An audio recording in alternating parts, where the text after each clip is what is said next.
दोस्तों कल Donald Trump ने ये कहा था कि ईरान के पास सिर्फ 2 दिन की मोहलत है ये डिसाइड करने के लिए कि whether they are going to open strait of Hormuz or not.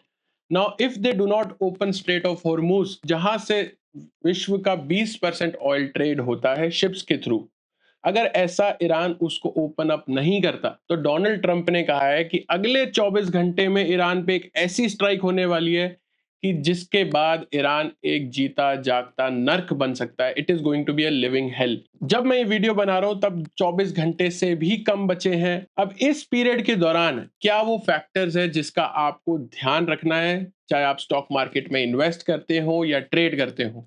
और अगर इन इंडिकेटर्स और डेटा पॉइंट्स को आप ध्यान रखेंगे तो ये जो पीछे की ग्लोबल न्यूज और अनसर्टेनिटीज हैं उसको आप नेविगेट कर सकते हैं ताकि आप स्टॉक मार्केट को एक क्लियर व्यू के साथ देख सकें और एक सही और सटीक डिसीजन ले पाएं अपने खुद के पोर्टफोलियो में। All right, so let's deep dive into the video. और अगर आपने ये चैनल को सब्सक्राइब नहीं किया then this is the right time to go and subscribe. अब सीधा चलते हैं हम अपने ग्लोबल अपडेट्स में और देखते हैं पिछले 24 घंटे में क्या वो चीजें, क्या घटनाएं घटी हैं जिसका आपको ध्यान रखना है आज के मार्केट में। But first, it's a disclaimer that whatever that I say is not a buy and sell recommendation. Please do your own due diligence and research before investing.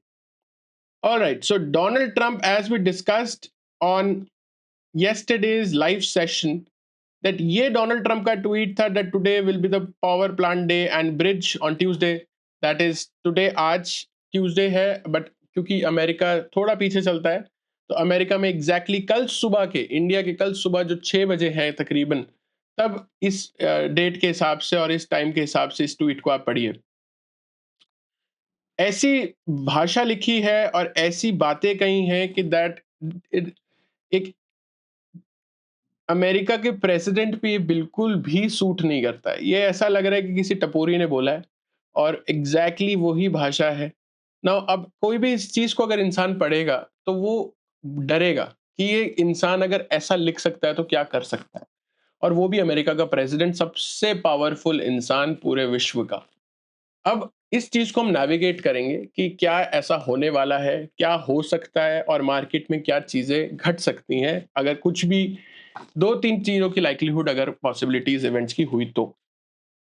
कल का ट्वीट आया है दोबारा से, डोनाल्ड ट्रंप ने दोबारा remind किया Iran को कि the Tuesday 8 PM eastern time is when your deadline ends. अब उससे पहले ईरान को डिसीजन लेना है।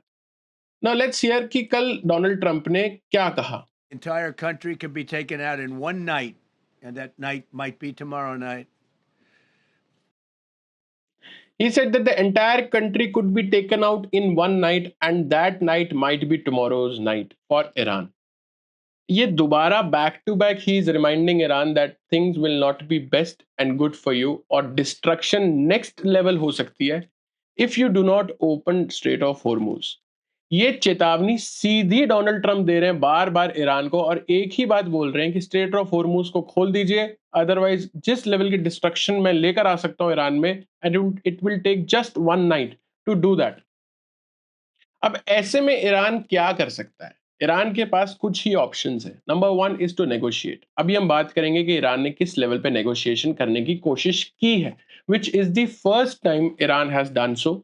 और ईरान ने ये एक्सेप्ट किया है एक तरह से कि भाई अमेरिका का ऑफर हमारे को मिला, अब इस ऑफर को हमने पढ़ा और उसके बाद एनालाइज करके अब जो हमारा ऑफर है वो है अमेरिका के लिए ये, जो कि अभी हम डिस्कस करने वाले हैं वीडियो में। एक ऑप्शन है ये। दूसरा ऑप्शन ये था कि ईरान इस सब चीजों को डिनाई कर देता, जो उसने नहीं चूज किया। मतलब कहीं ना कहीं वो ये कैलकुलेट करके जरूर चल रहा है कि एक अमेरिका का राष्ट्रपति जो कि इतना विचलित है और इतना डेंजरस तरीके से सोचता है, वो ईरान पे कितना डैमेज कर सकता है, ये कहीं ना कहीं ईरान कैलकुलेट जरूर कर रहा है, राइट। अब अगले 24 घंटे में ईरान के पास ये डिसीजन लेने का टाइम है whether they want to accept or come to the table and hard negotiate with America, या इन सब चीजों को छोड़ के वो सिर्फ युद्ध को कंटिन्यू करें। अब चलते हैं हम दोबारा से और देखते हैं कि अभी ईरान एग्जैक्टली किस सिचुएशन में है। ईरान ने अभी ये बोला है अमेरिका को दैट भाई हमारे को कोई टेम्पररी सीज फायर नहीं चाहिए, we want a permanent solution. अब ये कोई शॉर्ट टर्म पॉज हो रहा है फिर दोबारा से लड़ाई हो रही है, that is not what we want. ये ईरान की नंबर वन कंडीशन है। नंबर 2, ईरान ने ये बोला है कि भाई let's end this war permanently. ऐसा नहीं होना चाहिए कि अभी मैं स्ट्रेट ऑफ हॉर्मुज खोल दूं और कल आप दोबारा से युद्ध छेड़ दें। That is not what we want. उसके बाद उसने बोला है दैट भाई स्ट्रेट ऑफ हॉर्मुज खोला जाएगा बट एक पीस पॉइंट के लिए खोला जाएगा, we want to seek peace, right? और it has asked for a proper guarantee, it has asked for a proper guarantee from the American president कि भाई अभी अगर हमने स्ट्रेट ऑफ हॉर्मुज खोला तो आप कोई भी फ्यूचर में अटैक नहीं करेंगे, you will not do any attack in the future. अभी इस पे डोनाल्ड ट्रंप का रिप्लाई नहीं आया है, and we need to wait and watch and see of how Donald Trump now reacts to the first set of peace, keeping peace deal with the Iran. अभी Iran का first version of peace deal आया है। Now let's see how Donald Trump reacts. Moving on, so this is a quick update of how the United States Air Force has failed in its operation. So this aircraft is C-130. It is generally used to carry, big items, military items, whether troops or their vehicles or tanks. और अभी कल ये 2 C-130 destroy हुए हैं Iran में। First they crash and then फिर America ने उनको डिस्ट्रॉय किया है ताकि किसी के हाथ ना लगे। सस्पेक्टेड ये है कि they were trying to extract the enriched uranium from Iran. Basically America एक कॉवर्ट ऑपरेशन है गाइस, इसकी डिटेल्स एग्जैक्ट हमारे को कभी भी नहीं पता चलेंगी। इसीलिए कल मैंने काफी सारे सोर्सेज को पढ़ने की कोशिश की, but I did not get the exact specifics of the operation. But suspected ये है कि अमेरिका ये सोच रहा था कि हम ईरान से ना जो उनका एनरिच्ड यूरेनियम है जिसको वो यूज करके एक न्यूक्लियर बॉम्ब बना सकते हैं, उसी को एक्सट्रैक्ट कर लेते हैं और अपना निकल जाते हैं। But somehow the most advanced aircrafts of the America have failed to do so. Iran की मिलिट्री कैपेबिलिटीज ने एस्टॉनिश, दंग कर दिया है अमेरिका को, विच इज वाई उनको ये अपना एयरक्राफ्ट वहीं पे छोड़ के आना पड़ा और वो उसको डिस्ट्रॉय करना पड़ा। दीज आर द इमेजेस, आप देख सकते हैं कि कितना बड़ा एयरक्राफ्ट कैसे डेवास्टेटेड पड़ा है नीचे। मूविंग ऑन, अब इस सिचुएशन पे हमारे पास क्या इश्यूज और आ सकते हैं। अभी तो क्या है, आपको ये पता है कि ऑयल की शॉर्टेज चल रही है, राइट? ऑयल की शॉर्टेज 20%, क्योंकि स्ट्रेट ऑफ होर्मुज से ऑयल ट्रेड होता है, उससे शॉर्टेज हो रही है, दैट यू नो अबाउट। हमने पहले की एक वीडियो में ये भी डिस्कस किया था कि स्ट्रेट ऑफ होर्मुज एक साइड है, बाबल मंदेब एक साइड। बाबल मंदेब को कंट्रोल कर रहा है Yemen which supports Iran, right? वहां से जो सऊदी अरेबिया का तेल निकलता है उस पे कहीं ना कहीं यमन का कंट्रोल है, और अगर बाबल मंदेब और स्ट्रेट ऑफ हॉर्मुज दोनों पे कंट्रोल कर लिया जाए ईरान का, तो करीब 30%, 30 to 35% ऑयल का ट्रेड को वो रोक सकता है। अभी सिर्फ 20% है। तो that is another problem which can arise अगर ये पीस डील नहीं हुई तो। But if you see in this video, अभी जो एक सीवियर शॉर्टेज चल रही है वो ना सिर्फ तेल की है, वो उसके साथ फर्टिलाइजर्स की भी है। Urea fertilizer is up 50%। Urea fertilizer का प्राइस बढ़ चुका है पिछले 5 हफ्तों में, राइट? और 30% of the world fertilizer passes through strait of Hormuz. आप सोचिए 20% तेल है और 30% फर्टिलाइजर्स है जो स्ट्रेट ऑफ हॉर्मुज से पास होते हैं। अभी सबसे मेजर जो हिट लिया है इस शॉर्टेज का, क्योंकि स्ट्रेट बंद है, तो India and other Asian countries have taken the biggest hit, जो हमारे को अभी इन प्राइजेस में भी रिफ्लेक्ट होगा, अपनी इकोनॉमी, एग्रीकल्चरल इकोनॉमी में भी रिफ्लेक्ट होगा। और साथ में हिट लिया है यूरोप ने, क्योंकि यूरोप और एशिया में सबसे ज्यादा फर्टिलाइजर इन्हीं सी रूट्स के थ्रू एक्सपोर्ट होता है। अमेरिका के पास शेल गैस है, बट कहीं ना कहीं प्रेशर उन पे भी बनेगा फर्टिलाइजर्स के जब प्राइसेस डिस्टरप्ट होंगे, right? This is one area that you should take a note of. सिर्फ क्रूड नहीं है, फर्टिलाइजर भी है, and India is still an agrarian economy. Agriculture हमारी मेजर वर्कफोर्स को एम्प्लॉय करता है, और अगर फर्टिलाइजर्स में प्राइसेस इंक्रीज हुए तो हमारी एग्रेरियन इकोनॉमी में डायरेक्ट हिट होगा। Moving on, let's deep dive into the charts.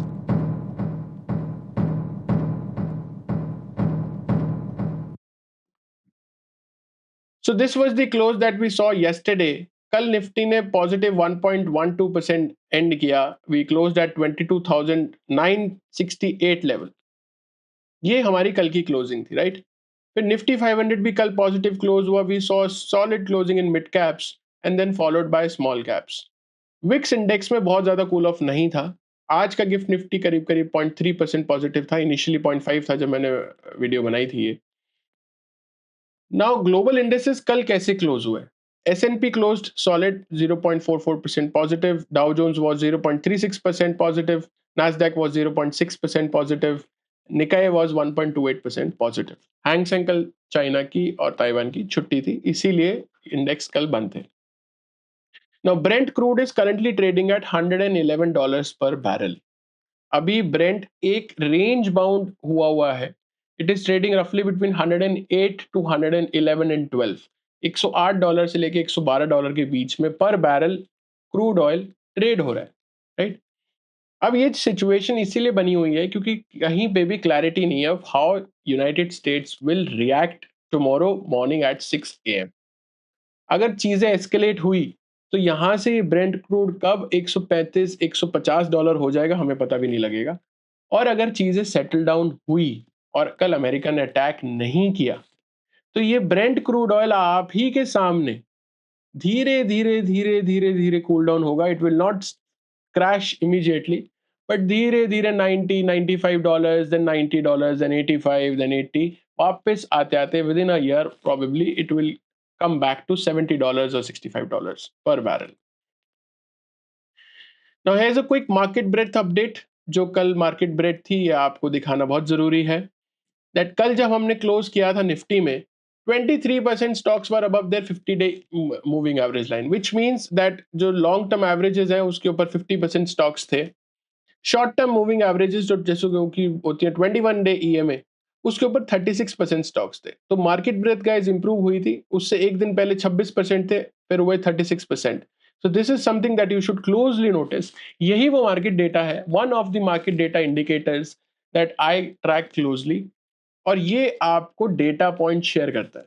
This does not bring between us the emotional bias. हम जो इमोशनली सोचते हैं कि मार्केट यहाँ से ऊपर जाएगा या नीचे जाएगा, अरे सिचुएशन ऐसी हो गई है, ट्रम्प कल अटैक कर सकता है, but the market data is showing science of improvement जब आप ऐसा सोच रहे हैं उसी के दौरान। लेकिन चीजें अभी यहाँ एंड नहीं होती। There is a I would say एक इसके अंदर भी एक एनोमली है, एक एक रहस्य है ये, क्योंकि चीजें एक जगह तो इंप्रूव हो रही हैं बट दूसरी जगह कहीं खराब भी हो रही हैं। अब वो कहाँ खराब हो रही है मैं अभी आपको इसी वीडियो में बताऊंगा, तो आप बने रहिए इस वीडियो में। तो let's take a quick look at the 52 week high low number. अभी आप देखिए 30 मार्च को ये नंबर 920 था, 27 को 540, मतलब कितनी मैसिव सेलिंग आई थी उस दिन स्टॉक्स में। यही अभी 6 अप्रैल को 30 हो गया। मतलब कि धीरे धीरे स्टॉक्स अपने बॉटम आउट होने की कोशिश कर रहे हैं। कम स्टॉक्स 52 वीक लो लगा रहे हैं, मतलब स्टॉक्स रिवर्स भी कर रहे हैं। अगर गिरी है मार्केट तो उसके बाद रिवर्सल भी आ रहा है। नाउ 200-day EMA, जो कि ये long term indicator of trend कि मार्केट में ट्रेंड कैसा चल रहा है, ये indicator 200-day moving average line हमारे को बताती है। अगर कोई stock 200-day moving average line के ऊपर है, इसका मतलब ये है कि उसका लॉन्ग टर्म ट्रेंड अभी तक इंटैक्ट है और वो ट्रेंडिंग है। बट अगर कोई 200-day मूविंग एवरेज लाइन के नीचे है, दैट मींस कि उस स्टॉक ने अपना ट्रेंड ब्रेक कर दिया है और उसका ट्रेंड रिवर्सल हो गया from high rising to a low rising stock, down falling stock, right? तो उसका ट्रेंड कैसे चेंज हुआ है? It has now change from up trending to down trending, right? Now कल जो मार्केट का क्लोज आया है स्ट्रॉन्ग, दैट शोज कि ब्रॉडर मार्केट में पार्टिसिपेशन थी। 600 स्टॉक्स क्लोज्ड अबव 3%, whereas just 58 stocks closed below 3%। तो ये एक इंडिकेटर जो होता है, जो 1 अप्रैल को 1737 का हमने नंबर देखा था 1737, वह द नंबर ऑफ स्टॉक्स जिन्होंने 3% से ऊपर पॉजिटिव क्लोजिंग दी थी 1 अप्रैल को। ये हाईएस्ट था गाइस अभी तक का पिछले एक साल का नंबर। और continuously after that we are seeing good numbers. This is another good sign of strength that we are seeing in the market, right? ये आपको नोट करके रखना है जरूर। आप क्लोजली देख भी सकते हैं। If you want you can take a screenshot and keep it with you, ताकि आप इसको बार बार रेफर कर सकते हैं कि कैसी सिचुएशन और चीजें इंप्रूव हो रही हैं मार्केट में, राइट? Moving on. ये एक प्रॉब्लमैटिक कंसर्न गाइस बना हुआ है हमारा अभी तक। एफआईआईज की सेलिंग नहीं रुक रही। कल जो मार्केट में तेजी थी उसमें बेसिकली मार्केट में एफआईआईज ने माल चिपकाया है रिटेलर्स को और डोमेस्टिक इंस्टीट्यूशनल इन्वेस्टर्स को। जो एफआईआईज ने सेलिंग करी है उसको बाय करा है domestic institutional investors plus retail investors दोनों ने। अब अगर आप ध्यान से देखें तो एफआईआईज की कल की सेलिंग 8,100 ऑलमोस्ट 70 करोड़ रुपए की थी। 8167 करोड़, 8,000 करोड़ की सेलिंग एफआईआईज इस मार्केट के माहौल में भी कर रहे हैं और डीआईएस की उसी में ही बाइंग थी 8,000 करोड़ रुपए की। तो करीब करीब मैच हो के ये दोनों बाइंग और सेलिंग चल रही है। मतलब डीआईएस कॉन्टिन्यूसली पिछले काफी टाइम से खरीद रहे हैं और एफआईआईज कॉन्टिन्यूसली काफी टाइम से बेच रहे हैं, राइट। पिछले एक महीने का डेटा भी मैंने इसमें शेयर किया है। करंट मंथ जो अप्रैल अभी जिसमें हम चल रहे हैं, टुडे 7th of April, कल तक एफआईआईज ने टोटल 26,400 करोड़ रुपए का माल बेच दिया है स्टॉक मार्केट में। ये कैश मार्केट के फिगर्स हैं। और वहीं डोमेस्टिक इंस्टीट्यूशनल इन्वेस्टर्स ने 22,470 करोड़ रुपए का खरीदा है। तो एफडीआईएस दोबारा खरीद रहे हैं और वो एफआईआईएस बेच रहे हैं। पिछले महीने गाइस मार्च में ये फिगर इतनी ज्यादा खतरनाक और डरावनी थी कि काफी, अगर हम मंथ ऑन मंथ अगर कंपैरिजन करें, मैं एक नई वीडियो में जरूर इस चीज का कंपैरिजन करूंगा मंथ ऑन मंथ। पिछले महीने 1,22,500 करोड़ रुपए का माल बेचा है एफआईआईएस ने और वहीं हिस्टोरिक 1,42,000 करोड़ से भी ज्यादा की बाइंग करी है डीआईएस ने। तो ये जो फिगर है गाइस 1,22,540 करोड़ और 1,42,960 करोड़ रुपए डीआईएस की, ये एक तरफा है सेलिंग और एक तरफा है बाइंग। ये हिस्टोरिक थी पिछले महीने मार्च के महीने में। अब मैं आपको एक दोबारा किसी वीडियो में, आप प्लीज सब्सक्राइब कीजिए अभी अगर आपने नहीं करा है तो, because this is your moment to go and subscribe. क्योंकि आगे आने वाली वीडियो में हम जरूर इस चीज पे बात करेंगे कि मंथ ऑन मंथ कंपैरिजन अगर हम करें एफआईएस की सेलिंग का और बाइंग का विद डीआईएस की बाइंग और सेलिंग, तो पिछले कुछ महीनों से क्या वो ट्रेंड चलता आ रहा है जिसकी क्यूज आप ले सकते हैं और ग्लोबल इंडिकेटर्स के साथ कोलेट करके एक फाइनल डिसीजन पे अराइव कर सकते हैं, right. Moving on, this is the most interesting aspect, because इस एस्पेक्ट में हम ये जानते हैं कि ट्रेडर हाइक्स के जो मैं इंडिकेटर्स और अपने ग्लोबली जो और डोमेस्टिक इंडिकेटर्स जो मैं फॉलो करता हूँ और जो मैं खुद प्रिपेयर करता हूँ और everyday basis as well as over the weekends, उन सभी इंडिकेटर्स के बाद जिस फाइनल स्कोर पे मैं अराइव करता हूँ उस स्कोर के हिसाब से मैं अभी क्या कर रहा हूँ इस मार्केट में। Now let's C, I am waiting for a follow up buying signal जो हमारे को अभी 1 अप्रैल को आपको दिखाया। 1700 नंबर से ज्यादा stocks were positive 3%, which was highest in last 1 year. उसी लेवल की फॉलो अप बाइंग के लिए मैं वेट कर, जैसे ही वो फॉलो अप बाइंग आएगी I will be more aggressive in the stock market. तब तक के लिए I am closely sitting and watching just like a sniper. Sniper होता है ना गाइस, एकदम निशाना देख के बैठता है एक जगह पे, आराम से रिलैक्स करता है, बट जैसे ही सामने उसका टारगेट आता है, he or she controls their breaths positively and calmly and then shoots। वही हमारे को करना है as a trader in the stock market. हमारे को जब तक सिचुएशन इंप्रूव नहीं होती तब तक के लिए वेट करना है और एग्रेसिव नहीं होना है। Now let me take you quickly to the stock market major indices of the Indian stock market. So this is Nifty and I wanted to show you Nifty, have a close look. कल का जो closing थी guys, एक positive ये था कि it closed above the 10-day EMA. ये जो व्हाइट लाइन ऊपर से आ रही है दिस इज 10 ईएमए, उसके ऊपर हमने कल क्लोज करा। बट आज कहीं ना कहीं निफ्टी उसको कैप्चर और वापस रिक्लेम करने में थोड़ा सा सेलिंग प्रेशर फेस कर रहा है, क्योंकि एग्जैक्टली हमने 10-day ईएमए से आज रेजिस्टेंस लिया और वहां से थोड़ी सेलिंग आई है। But we still have time left, अभी 10:55 AM हुआ है, we still have time left और देखते हैं निफ्टी का क्लोजिंग तब तक कैसा रहता है। Let's move on. Nifty 500 similarly अभी 10-day ईएमए के ऊपर नहीं गया है। This is one of the first positive. अगर आज ऐसा हो जाता है तो दो कॉन्जिक्यूटिव बाइंग क्लोजिंग्स आ जाएंगी हमारी 200-day 10-day ईएमए के ऊपर, which is the shortest EMA that I follow. मतलब शॉर्टेस्ट टाइम फ्रेम में निफ्टी का ट्रेंड वापस चेंज हो गया है from down trending to up trending, ये वो सिग्नल आपको देगा, right. Now moving on, Nifty mid caps में भी सिमिलरली गाइस अभी 10 EMA नहीं रिक्लेम हुआ है। Small caps have done it, there is a beautiful sign, this is how you should read charts. आप ध्यान से देखो क्या दिख रहा है आपको स्मॉल कैप में, ये व्हाइट लाइन देख रहे हैं, इसको हटा देता हूं मैं, थोड़ा सा आपको बेटर दिखेगा।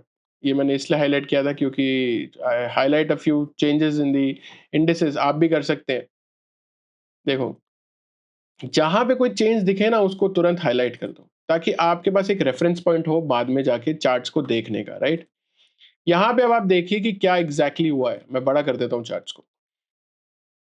10 EMA को कल स्मॉल कैप ने क्लोज किया है, आज this green line is 21 day EMA, मतलब 10 EMA के ऊपर सेकंड क्लोजिंग तो आज दे ही रहा है small cap, it is trying to go above 21 day EMA, which shows कि स्मॉल कैप इंडेक्स में अभी स्ट्रेंथ ज्यादा है as compare to large caps.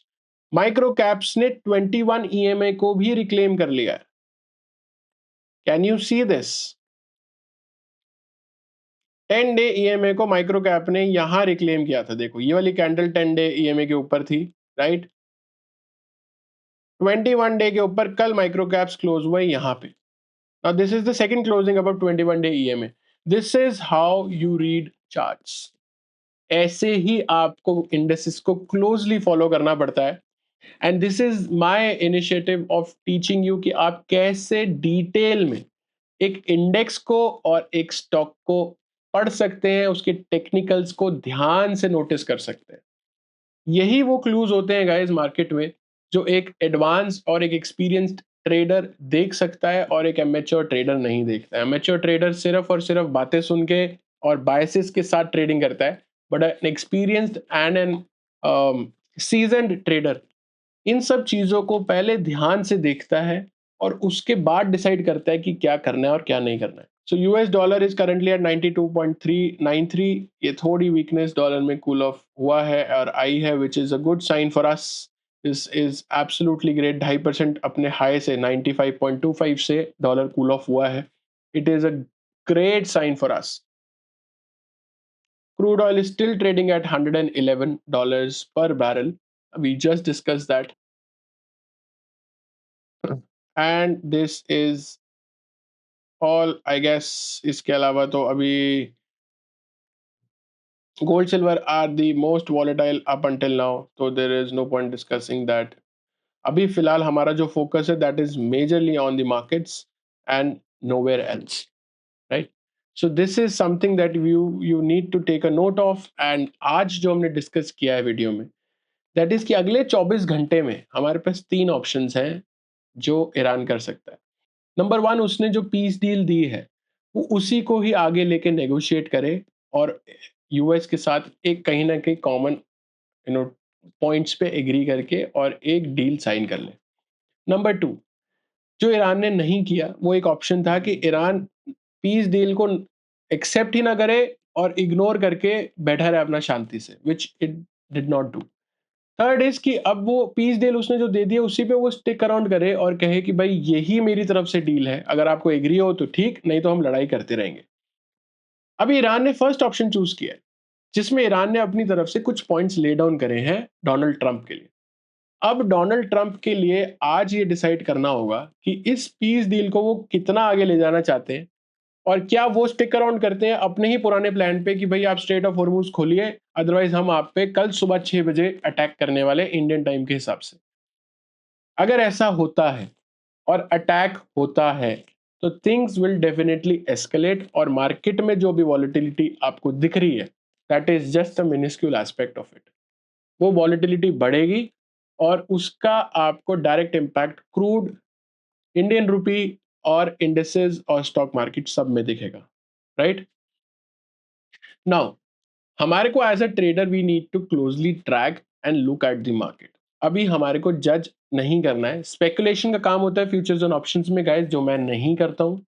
I stay away from futures and options, I just do cash market buying and selling of the stocks, that is why I am a stock trader and not a speculator, right.